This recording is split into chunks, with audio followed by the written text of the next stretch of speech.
Bien, bien, damos inicio entonces a este ciclo, segundo ciclo de Psicología y Crisis Climática. Gabriela nos acompaña por segundo año consecutivo, muy generosa de compartir su experiencia. Gabriela es psicóloga de la Universidad Católica, es ecoterapeuta, es guía de terapia de bosque, certificada, fundadora y directora de la Fundación Floresta. Tiene una experiencia súper rica en estos temas, de mucho carrete. Entonces, siempre mucha gratitud por tu generosidad para compartir, para transmitir esto que es tan importante, además en un contexto tan relevante, ¿no? Que es como, ¿cómo no vamos a hablar de esto? Que es como yo siempre digo que es como el gran contexto donde todo ocurre y si desde la psicología no hablamos de esto es como, o sea, ¿cómo no lo abordamos? Es como, afecta a todo lo demás, ¿verdad? Em, entonces, bueno, darte la palabra. Gabriela nos va a compartir sobre ecoansiedad como síntoma y también como oportunidad, ¿ya? Que es como bien interesante esa vuelta que nos va a compartir. Eso, sí. Muchas gracias, Felipe. Aquí voy a tratar de abrir la presentación.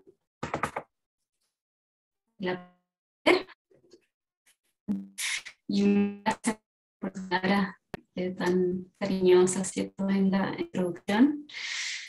Y bueno, yo totalmente de acuerdo, ¿no? Yo creo que estos son los principales temas que deberíamos estar abordando solamente en psicología, ¿no?, sino en todos los ámbitos, ¿no? Esto es lo que es lo que nos está convocando más, ¿no? Debería ser nuestra principal preocupación. Entonces, ahí me avisan si estoy compartiendo pantalla, si ven. Se está cargando, ahí se ve. Perfecto. Sí. Ya, súper. Perfecto. Entonces, muchas gracias, Felipe. Muchas gracias por la invitación a la universidad también, nuevamente, honrada por segunda vez. Y muchas gracias a todas las personas que se van a unir y, bueno, las que vean también los días. Mi presentación hoy día es sobre ecoansiedad, que está apareciendo harto, cada vez más como concepto apareciendo en diferentes medios. Y el título de ecoansiedad, oportunidad, ¿ya? Y porque en el fondo dos ámbitos en los que me gustaría como contextualizar esta charla, que es de una manera bien descriptiva, conocer el origen del síntoma, del concepto, sus principales manifestaciones, también Gabriela, cómo podemos Gabriela, hablarlo. ¿Sí? sí, que me están diciendo que no se escucha muy bien, se escucha como entrecortado, entonces quizá probemos a ver si ¿Apago puede la apagar la cámara? cámara mientras presenta y después podemos prenderla quizá. ¿Te tinca? Súper, súper. Perfecto que me dan, si se escucha no se corta. ¿Ya? Ahí mejor. A ver. Disculpen, ¿no? ¿Me escuchas bien? Se sigue escuchando como un poquito cortado. Sí. Sí, tanto como para no seguir hablando. Ahí ¿Será? sí, No, ahí sí, ahí sí. Dale nomás. súper. Entonces, no tiene que escuchar. Esta presentación tiene dos partes, ¿ya? Que es la abordar la considerar de una manera bien descriptiva,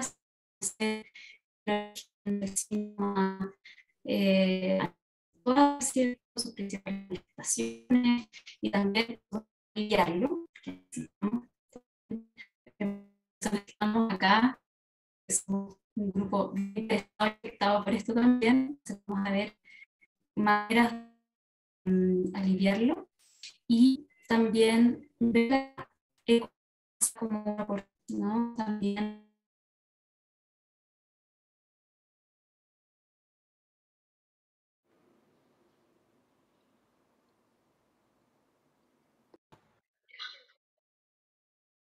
súper. Ya, entonces vamos a partir nuevamente. Como les decía, a ver, no voy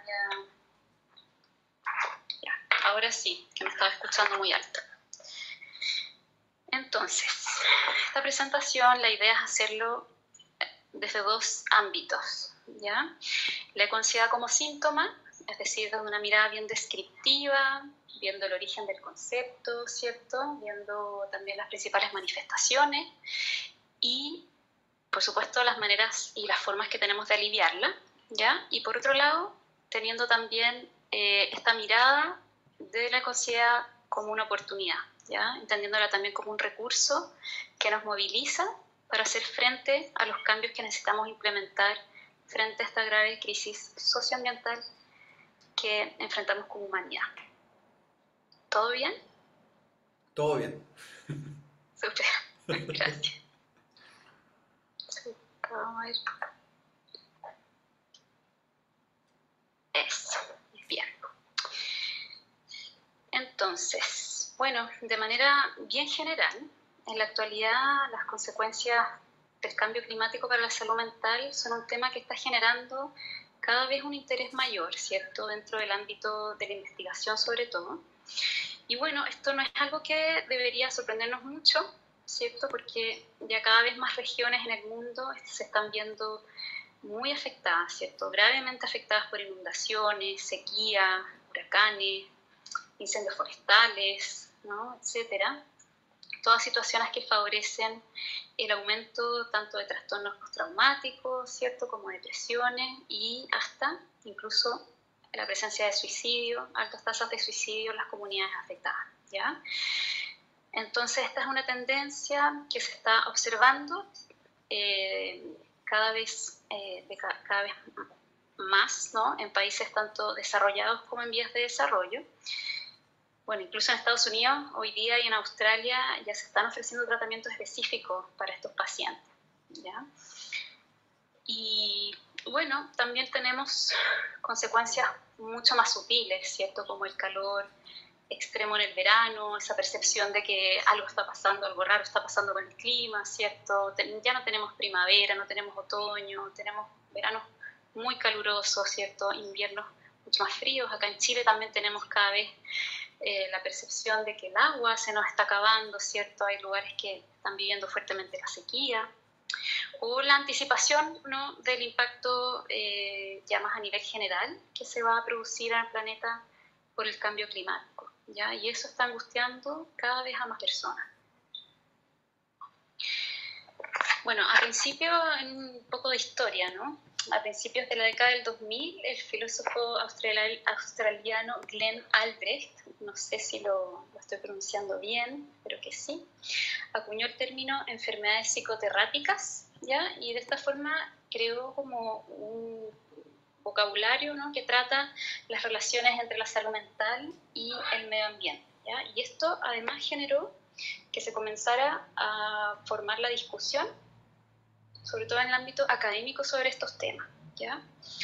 Bueno, dentro de esta categoría se encuentran, por ejemplo, el trastorno de déficit de naturaleza, ¿ya?, que yo creo que ya muchos de nosotros estamos familiarizados, que fue creado por por Richard Loup, ¿cierto?, en el año 2005, en su libro El último niño del bosque, ¿no?, donde él analizaba las consecuencias de crecer cada vez menos en contacto con entornos naturales, en especial para la salud mental infantil, ¿ya? Y si bien nace como más circunscrito a la psicología infanto-juvenil, esto es un concepto completamente aplicable también a los adultos, ¿ya?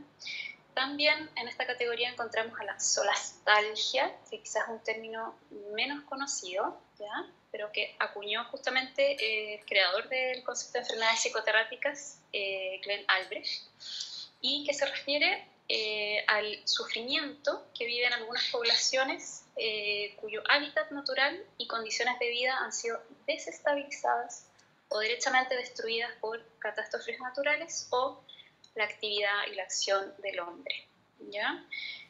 Este investigador, ¿no?, Albrecht, pudo observar, ¿cierto?, a través de sus investigaciones en un grupo de campesinos de un pueblo de Australia que se llama Hunter, una correlación entre experimentar la pérdida de un entorno conocido, ¿ya?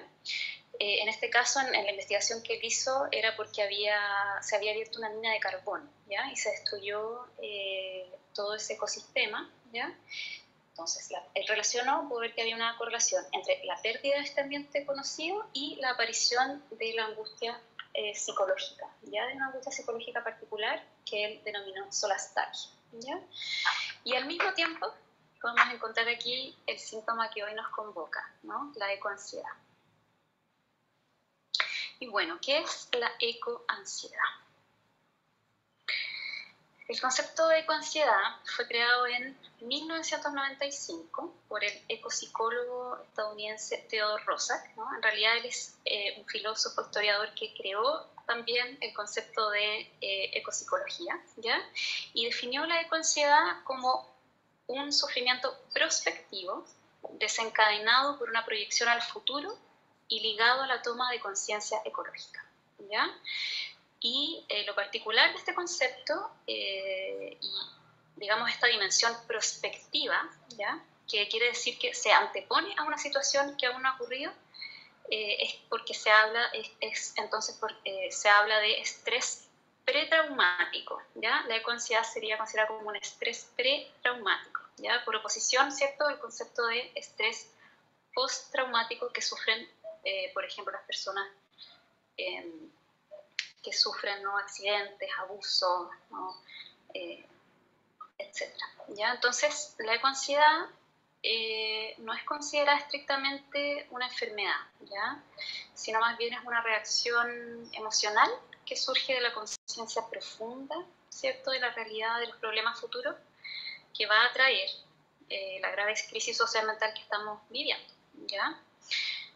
¿Y esto por qué, no? Tenemos los anuncios constantes de los medios de comunicación, ¿cierto?, acerca de los informes científicos que nos alertan de este futuro bien sombrío, ¿cierto?, bien incierto por el calentamiento global y sobre todo, ¿no?, por la pérdida tan brusca, ¿no?, tan acelerada de la biodiversidad. Y eso está generando en cada vez más personas una incapacidad, ¿no?, de proyectarse en sus vidas sin sentir miedo, preocupación y a veces incluso desesperación, ¿no?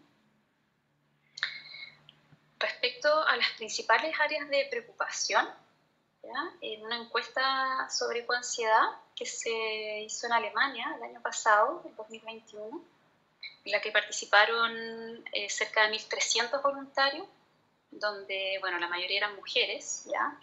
Más del 64% de las personas de la muestra eran mujeres, con estudios universitarios, ¿ya?, residentes en ciudades y en la franja etaria entre los 26 y 45 años. ¿Ya? En esta muestra específica se aprecia que las principales preocupaciones en torno a la crisis climática serían principalmente, en primer lugar, bueno, aparece el 90% la degradación del medio ambiente, ¿ya? Esta preocupación es lo que genera, bueno, mayor ansiedad, ¿cierto? Y en una escala de Likert del 1 al 5 se promedió un 4, ¿ya? Bastante ansiedad, ¿ya? En segundo lugar, para más del 68% de estos encuestados aparece la ansiedad relacionada con la situación económica, ¿ya?, en la que, bueno, se prevé que va a haber una crisis bien grave. En tercer lugar, aparece la pérdida de biodiversidad, de los recursos hidrológicos y el calentamiento global, ¿ya? Entonces, podemos ver que las preocupaciones en realidad van mucho más allá del ámbito netamente ambiental, ¿ya? Se trata más bien de una ansiedad a un nivel más profundo, ¿no?, más sistémico, tanto desde la esfera personal, ¿cierto?, hasta los temas geopolíticos y mundiales, ¿ya? Lo que podemos ver acá en la imagen son, bueno, la distribución en 6 áreas, ¿ya?, de los factores ansiógenos que aparecieron en esta encuesta, que van desde los miedos individuales, ¿ya?, por ejemplo, relacionados a temas existenciales como la soledad o la muerte, ¿ya?, o la incertidumbre frente al futuro de los hijos también, bueno, y del futuro propio también de las condiciones de vida futuras, ¿ya? También las preocupaciones políticas, ¿no? Por ejemplo, el miedo frente al surgimiento de movimientos de extremismo, ¿ya? A perder libertades individuales, por ejemplo, la gestión, digamos, que haya una mala gestión de las migraciones climáticas, ¿ya? Que cada vez sabemos que eso se va a ir produciendo mucho más. También aparecen estas preocupaciones, estas 6 esferas, las amenazas sistémicas, ¿ya? Como por ejemplo las guerras por la escasez de agua y alimentos, ¿ya? O los desplazamientos masivos de población. Otro ámbito serían las preocupaciones medioambientales, por supuesto, ¿no? Como el riesgo de catástrofes naturales o la contaminación del agua y del suelo, ¿ya? Las preocupaciones también sociales, como las conductas que podrían desarrollarse para sobrevivir, ¿cierto? Como los conflictos, ¿ya? El individualismo, y también esta como manifestación de la ley del más fuerte, ¿ya? Y por último, las preocupaciones a nivel económico, ¿ya? Que se representan, como habíamos mencionado antes, principalmente por el miedo a que se desplome radicalmente el sistema financiero, ¿ya?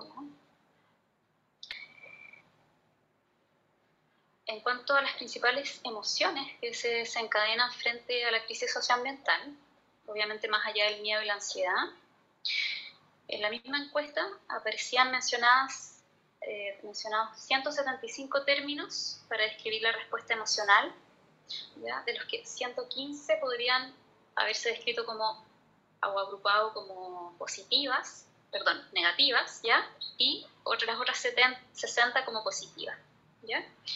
Entonces tenemos que entre las emociones más representadas se encuentran la ira, ¿ya? Con un 24%, la tristeza con un 18%, la impotencia con un 9%, el miedo, ¿ya? Con un 4%, la inquietud, el desánimo, ¿no? Entre otros. Pero también es importante notar que aparece la esperanza, ¿ya? En un 3%, y también aparece la motivación por generar cambios. Respecto a los tipos de reacciones más frecuentes frente a la ecoansiedad, tenemos 3, ¿ya? 3 principales. Y bueno, en primer lugar aparece la parálisis, ya en el 30% de la muestra. En este grupo es como el más grave, ¿no? A nivel de sintomatología, donde aparece principalmente la dificultad para tomar decisiones, ¿cierto? La inseguridad existencial, ¿no? Incluso de identidad. Y en este grupo también es donde se aprecia el bienestar cotidiano más afectado, ¿ya? Aquí aparecen, por ejemplo, la sintomatología, los problemas para dormir, ¿no? La capacidad de atención, de concentración, la aparición de pensamientos obsesivos, ideas obsesivas, ¿no? Sintomatología ansiosa y depresiva, y en un mínimo porcentaje, pero que igual es importante mencionar, también aparece el tema del suicidio, ¿ya? Pero veamos que eso es el 30%, y de ese 30% lo más grave no es la tendencia, ¿ya? Aparece también la ambivalencia, ¿ya? Que es una respuesta como de oscilación entre las ganas de actuar, ¿cierto? Y la impotencia, ¿ya? Como esta sensación de quiero hacer cosas, pero realmente ¿para qué? Si no tiene ningún sentido, ¿no? Como, ¿qué puedo aportar yo? ¿No? Esta sensación más conectada a la desesperanza, que aquí se graficó como un shock inicial, y para luego, en la gran mayoría de estas personas, dar paso a acciones para aliviar la ansiedad, ¿ya? Y por último, que aparece en el 61% de la muestra, ¿ya? Es la activación. Y la principal conducta que tienen las personas en este grupo es activarse en términos de hablar, ¿ya? Hablar de sus sentimientos, ¿no? Verbalizar, ¿cierto? Su angustia. Y también en estas personas se intenta mucho sensibilizar a los miembros de su entorno más cercano, como también a través de redes sociales a otros grupos más lejanos, ¿ya? Y también, bueno, como vamos a ver más adelante, en la activación también se producen, ¿cómo se dice? Conductas, ¿no? Se traducen conductas proambientales, ¿ya? También para aliviar la ansiedad. ¿Está todo bien con el audio, cierto? ¿Están escuchando bien? Súper. Qué bueno. Entonces, ¿cómo podemos superar la angustia? ¿Ya? ¿Cómo podemos aliviar este dolor por el planeta? ¿No? Y bueno, aquí se podrían mencionar muchas alternativas. O sea, cada persona también sabe cómo lidiar desde sus propios recursos internos, desde su biografía con estos síntomas. Pero aquí vamos a mencionar 4 principales, ¿ya? Que han sido descritos por diversos expertos, ¿ya? En primer lugar, sería bien importante y podría ser de mucha ayuda el poder identificar el principal malestar que nos genera la crisis social mental e intentar definir alguna práctica para poder contribuir a solucionar en parte el problema, ¿ya? Por ejemplo, a mí me preocupa mucho que se estén perdiendo bosques, ¿ya? A mí me preocupa mucho el tema de la deforestación, que cada vez más existan menos bosques en el mundo, ¿ya? Entonces, por ejemplo, yo podría involucrarme en campañas, yo podría donar dinero para instituciones, ¿no?, que se dedican a la reforestación. Podría incluso yo involucrarme directamente en ir a plantar árboles, ¿ya? O incluso ir más allá, un paso más allá y crear una organización, ¿cierto?, para poder reforestar, ¿ya? Una organización colectiva, social, ONG, fundación, etc., ¿ya? Entonces, aquí es importante poder tomar pequeñas acciones, ¿ya?, cada día para hacer frente al miedo, ¿ya? Es importante también centrarse en acciones a corto plazo y mediano plazo más bien, ¿ya? Soltando un poco esta dimensión del futuro a largo plazo, que es justamente lo que nos genera más ansiedad, ¿ya? Y en este sentido, la sensación de autoeficacia es súper importante, ¿ya? Porque contribuye a generar esta sensación de que se puede recuperar en parte la posibilidad de tener un impacto, aunque sea pequeño, ¿ya?, y un cierto control sobre la crisis, ¿ya? En segundo lugar, muy importante en estos días es que se recomiendan periodos de desintoxicación mediática, ¿ya? Aquí no se trata de que vamos a caer en la negación, ¿cierto?, de la realidad, de que esto si no estuviera pasando, pero si la ansiedad está muy elevada, lo mejor es protegerse ante el exceso de información que existe hoy día en redes sociales, ¿no?, y evitar lo que se ha llamado el desgaste ecológico, ¿no?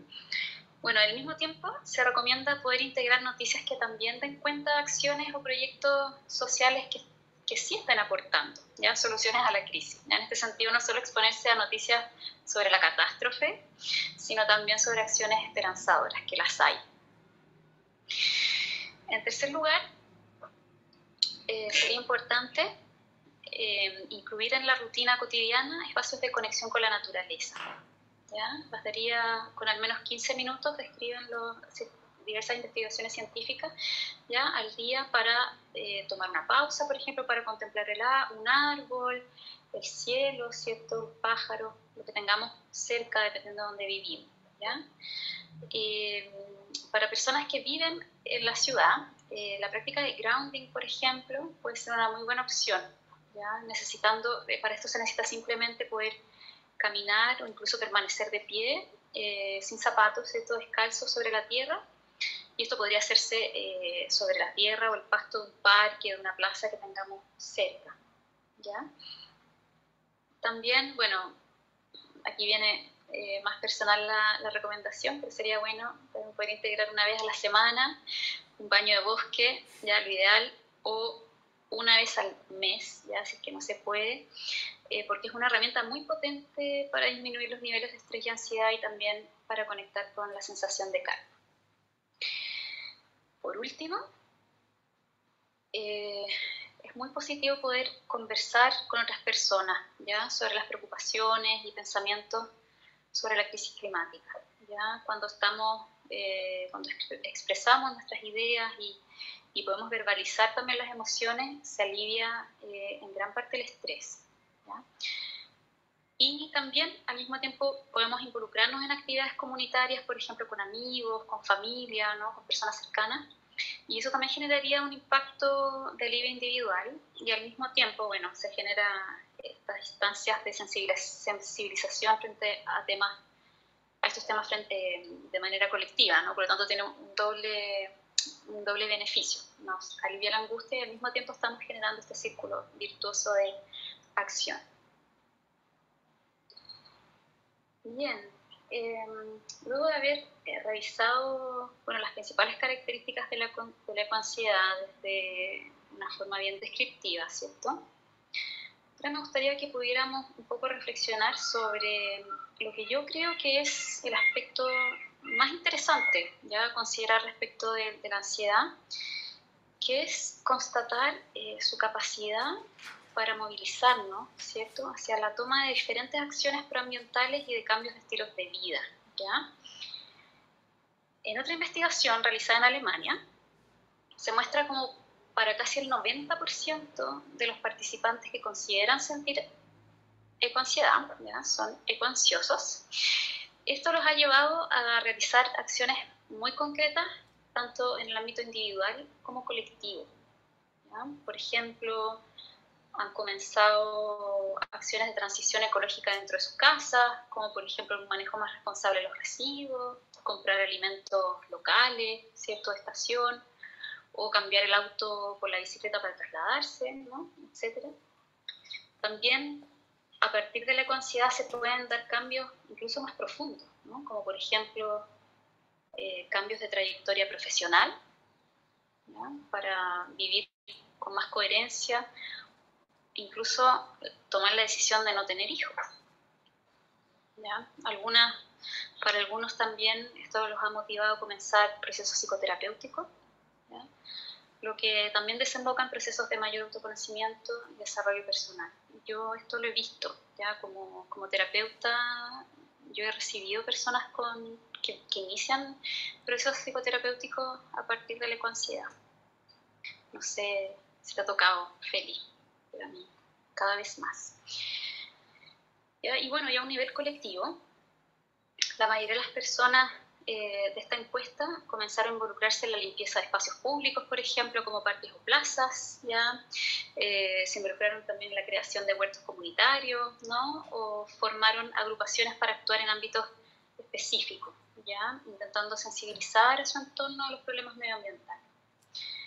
Y la mayoría, que esto es bien bonito y bien interesante, considera muy relevante abandonar el estilo de vida individualista, ¿ya?, cambiándola por la colaboración y también por la activación de redes comunitarias para hacer frente a la crisis de forma sistémica, ¿ya?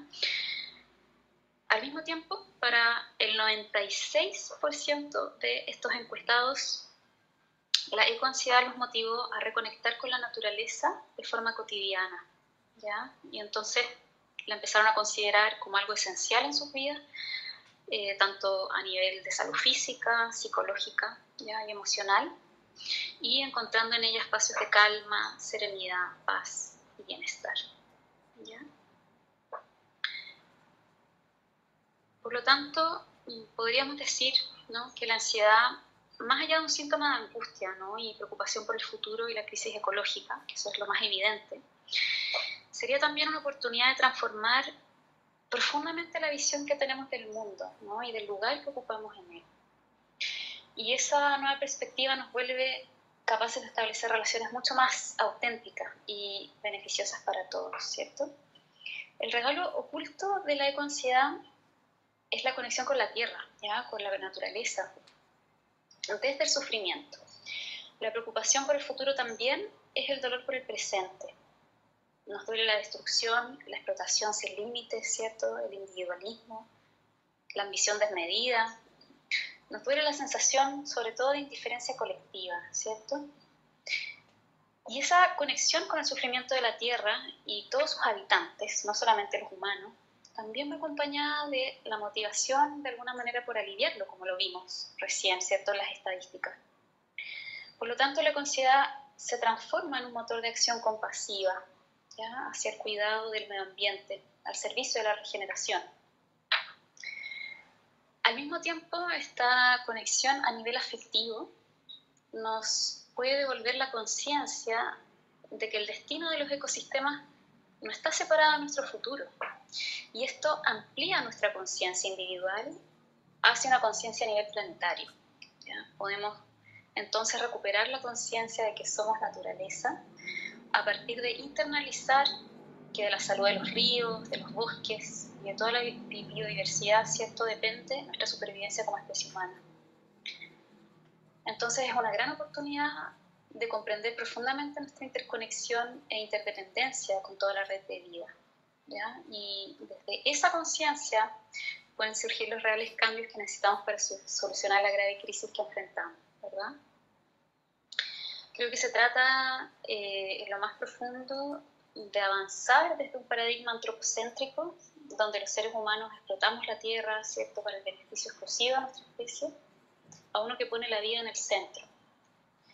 Pasar desde el individualismo hacia la colaboración y desde la devastación a la ética del cuidado. Entonces, nuestra generación hoy se encuentra con la posibilidad de escribir la historia de la destrucción y el colapso masivo de los ecosistemas por primera vez a cargo de la especie humana, ¿sí? Como también de escribir la historia de una generación que logró revertir esta crisis y que logró construir un nuevo modelo de vida en comunión con la naturaleza, ¿ya? En este contexto, la conciencia es un síntoma que nos puede movilizar a un gran despertar.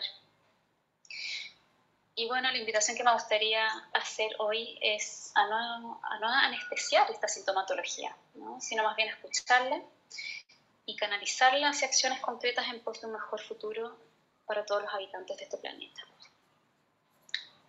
Muchas gracias. Gracias, Gabriela.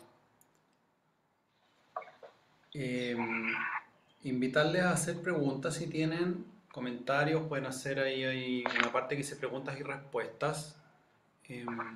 Aquí tenemos también los datos de Gabriela, su correo, las redes de ella, de la fundación. Yo tengo un par de preguntas que me gustaría hacer mientras es que hay preguntas de las personas que están aquí. Súper. En verdad me surgen muchas preguntas, pero voy a acotar, ¿ya? Siempre hay muchas preguntas. Mira, una pregunta que tiene que ver con tu rol de acompañante de personas que están experimentando ecoansiedad, ¿ya? Y que una pregunta que a mí a veces me hacen, me gustaría como ¿qué pensáis tú de esto? Es, ¿cuándo una persona se da cuenta que tiene ecoansiedad y tiene que consultar? Y ya deja de ser como algo como un estrés nomás. ¿Cómo te das cuenta de eso? ¿Qué pasa? Bueno, yo creo que como en general, ¿cierto?, a la hora de consultar con un especialista, es cuando ya vemos que esta preocupación interfiere, ¿cierto?, como DCM, a nivel DCM, o interfiere significativamente en la vida cotidiana, ¿ya? Cuando la preocupación es excesivamente constante, se torna un poco obsesiva, ¿no? No puedo dejar de pensar en esto, no puedo dejar de sentir miedo. Hay personas que, por ejemplo, se limitan a hacer ciertas cosas porque no quieren seguir contribuyendo en la crisis. Hay personas que realmente se sienten culpables. Yo una vez recibí a una paciente que se sentía muy culpable de haber tenido 3 hijos, ¿te fijas? Y eso no la dejaba dormir.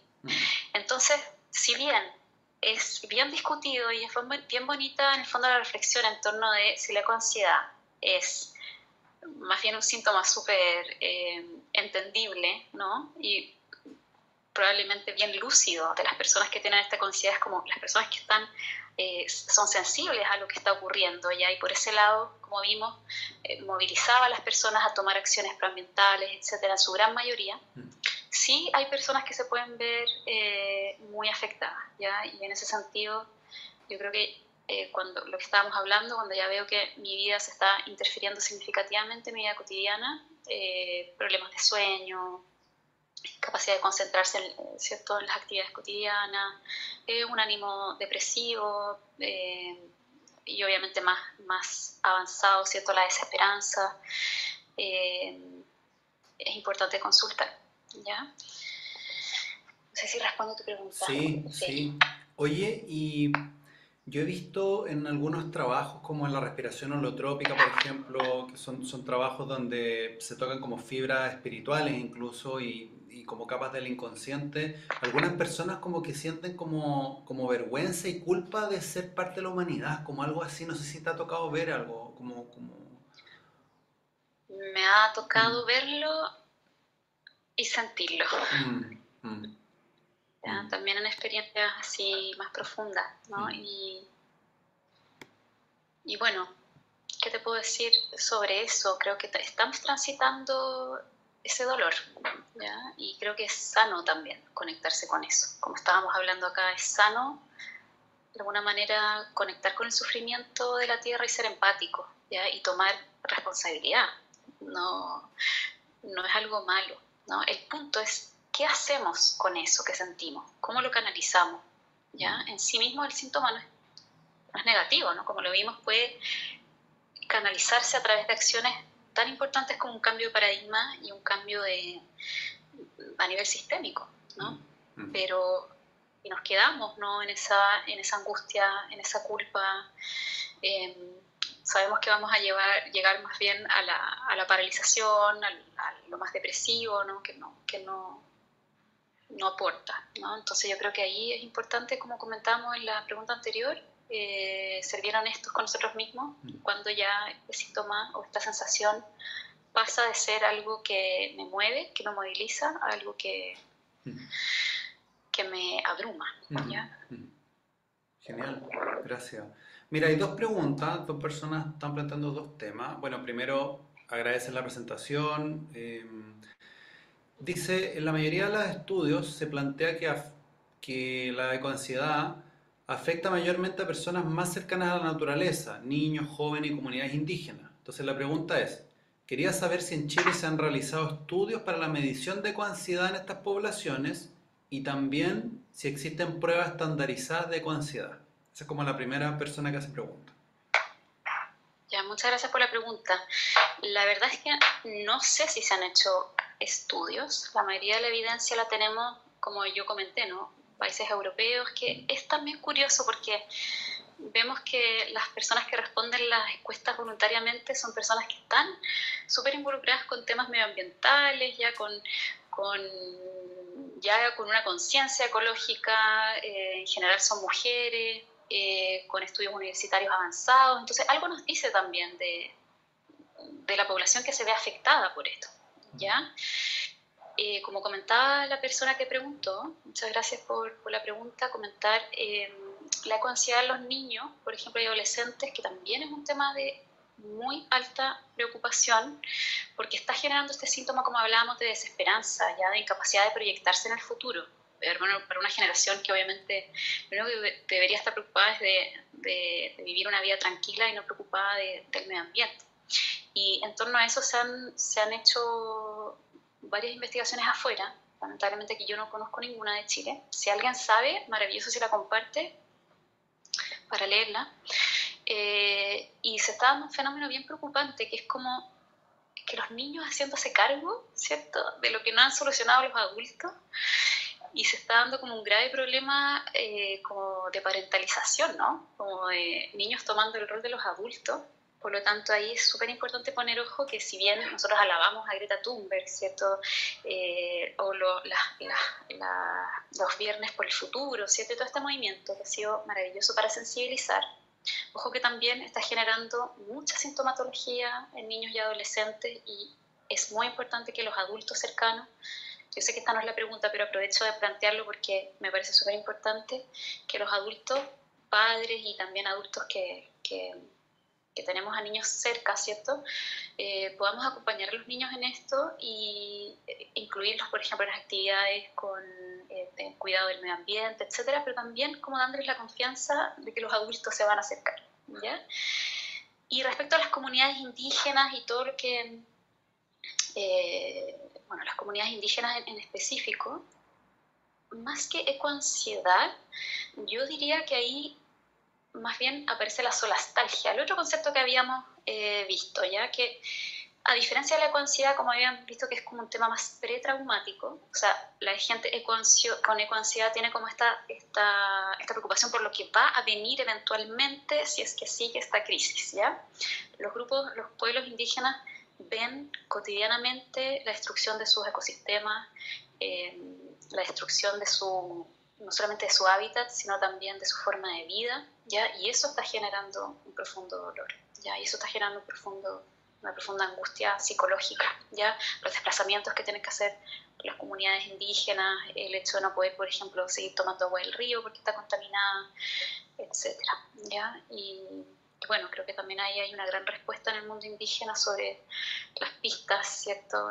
Lo que necesitamos para cultivar una relación mucho más respetuosa con el ambiente, porque son ellos los que han tenido desde tiempos inmemoriales, ¿no? Tiempos muy antiguos, esta relación en la que no se ven separados de la naturaleza. Así que sí, yo creo que ahí es un tema más de solastalgia, ¿ya? Fíjate que hace una semana tuvimos un encuentro de psicodélicos y hubo una pregunta que también tenía que ver con esto respecto al turismo psicodélico y de repente qué pasaba con personas occidentales, grupos que van a comunidades indígenas, no sé, a tomar ayahuasca o da lo mismo, y de repente en ese proceso es como que nos transformamos en consumistas de esa cultura y terminamos destruyendo esos ecosistemas por el sobreuso, y entonces había una pregunta respecto a esto y había una persona que también decía, pues como un invitado desde la ciencia, de que la comunidad científica no tiene una postura respecto a eso. Y bien interesante también, cómo nos planteamos desde nuestros lugares esa responsabilidad con las comunidades. Entonces por eso agradezco también mucho la pregunta. Y también no es sobre ansiedad, pero nosotros con Rocío Cerda, una colega psicóloga, hicimos un estudio del trabajo que reconecta, que es una metodología específica en comunidad chilena. Entonces, si les interesa eso, también podemos compartir eso. Hay un link que les puedo compartir quizás al final y pueden entrar a ver los resultados ahí generales en una página que ya está publicado, ¿ya? Hay una pregunta, también para cerrar esa pregunta, había sobre si hay pruebas estandarizadas de coansiedad. Yo no conozco, no sé si tú conoces. No, yo no conozco instrumentos estandarizados porque para estandarizar un instrumento se requiere como de grandes investigaciones, grandes estudios, ¿ya? Las encuestas que yo les mostré son encuestas, ¿ya? Son cuestionarios abiertos. No hay una escala que mida ecoansiedad, ¿ya? No existe todavía, al menos yo no tengo reporte de eso, pero yo creo que de todas maneras vamos encaminados al surgimiento de estos instrumentos, porque van a ser cada vez más frecuentes y como psicólogos, terapeutas en general, vamos a tener que estar cada vez más sintonizados y en conocimiento de estos temas. Al respecto también me gustaría... Bueno, no sé si estamos cerrando, Feli, no quiero como... Hay otra pregunta, así que dale nomás. Ya, después entonces para el cierre hablo de otras cosas, unas invitaciones. Ya. La otra pregunta es, ¿qué opinas sobre que Chile se haya denominado como el mejor destino verde, considerando cómo es la cultura chilena en el ámbito ecológico? Es como, ¿qué opinas de eso? No entiendo muy bien la pregunta. Parece bien acercar y que haya cada vez más acceso a la naturaleza, ¿ya? Lo que más me preocupa, yo creo, en torno a eso es que hoy día tenemos un paro nacional de guardaparques, que nadie habla de esto, se ha dado muy poca cobertura mediática, no he visto tampoco movilización por parte del gobierno. Y claro, contrasta este anuncio, que yo lo creo muy positivo, ¿no? Porque creo que es muy importante que las personas accedamos a la naturaleza, nos conectemos con ella. Pasan cosas muy importantes cuando estamos en contacto con la naturaleza, ¿ya? Pero claro, deja mucho que desear en Chile, cuánto valor se le da a las áreas protegidas, cuánto desde el presupuesto, ¿no? que es algo súper concreto, hasta, por ejemplo, la cantidad de visitas que reciben las áreas protegidas, que es mucho menor que en otros países, ¿ya? Entonces, me parece súper bien que se incentive el acceso a la naturaleza. Y si eso se produce a través de este anuncio, ¿cierto? Que creo que es más a nivel de turismo, de gente de fuera que viene a ver, a estar en nuestros paisajes, en nuestro ecosistema. Creo que sí me da mucha pena el contraste de cómo nosotros abordamos el tema de las áreas protegidas, ¿cierto? De los parques, de las reservas naturales, el tema de la conservación en general, siendo que tenemos tanto potencial, se le da muy poca importancia, se prioriza muy poco. Perfecto. Estoy compartiendo en el chat ahí el estudio también, por si lo quieren mirar, los resultados del trabajo de Reconecta. Quizá, no sé si quieres compartir también algo que hayan hecho en la fundación en relación a, no sé si a ansiedad o algo que quizás consideres interesante compartir aquí con las personas.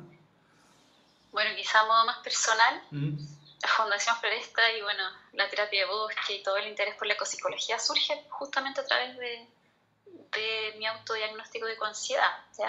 En ese momento no sabía que existía ese término, pero claro, me preocupaba y decía, pucha, ¿cómo puedo aportar yo? ¿No? ¿Cómo me sentía muy impotente, como la mayoría de las personas nos sentimos, estar en ese lugar de sentir que está muy fuera de nuestro control, muy fuera de nuestro rango de acción. Y claro, me di cuenta que existía la ecopsicología, que existía la ecoterapia, que todo el mundo, para los psicólogos hoy día y todas las personas que son terapeutas, para acompañar y para poder no solo acompañar a personas, sino también aportar en la crisis climática. Entonces, la invitación es un poco a conectarse con esa posibilidad de actuar, ¿ya? Y también la invitación más grande es como, bueno, nosotros en la Fundación hacemos sesiones de terapia de bosque gratuitas para personas con cáncer, pero abiertas a público general. Si hay personas que aquí presentes, ¿no?, que en futuro escuchen esta charla, se sienten abrumados, realmente la terapia de bosque es un potente alivio, ¿ya? Entonces invito a todas las personas que quieran conocer nuestro trabajo, también si sienten ese llamado del bosque, sienten ese llamado a querer aportar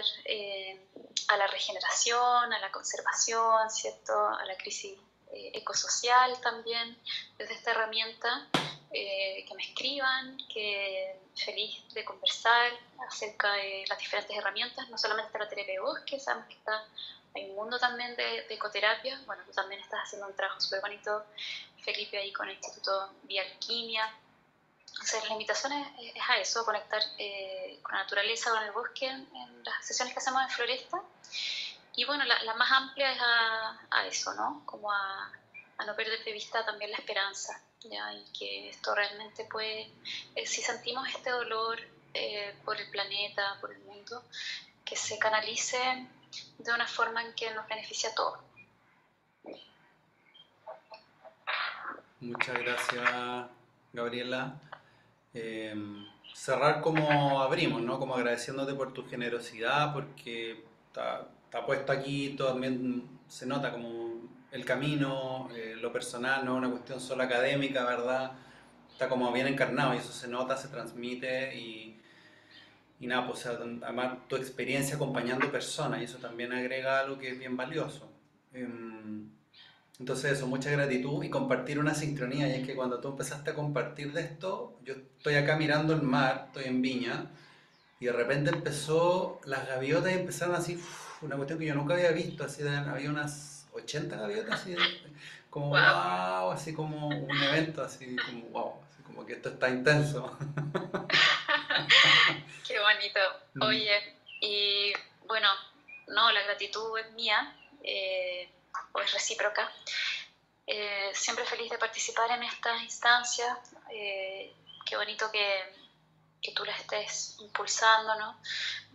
Ojalá hubiesen cada vez más instancias, pero de todas maneras, felicitaciones por este segundo ciclo. Un honor de verdad ser parte. Y perdón, mil disculpas por la conexión fallida, pero espero que se haya escuchado y que, bueno, hayan podido disfrutar tanto como yo hoy día esta conversación. Sí, muchas gracias. Y también hay comentarios en el chat. Muchas gracias por la respuesta, por la reflexión de la ecoansiedad como motor para la acción desde la compasión. Hermoso. Sí, muchas gracias a ti, muchas gracias a quienes se conectaron y gracias a quienes van a ver la grabación después. Que tengan una buena tarde y próxima semana seguimos con el ciclo. Ya, que estén bien, cuídense, chau. Muchas gracias a todos. Chao. Chau.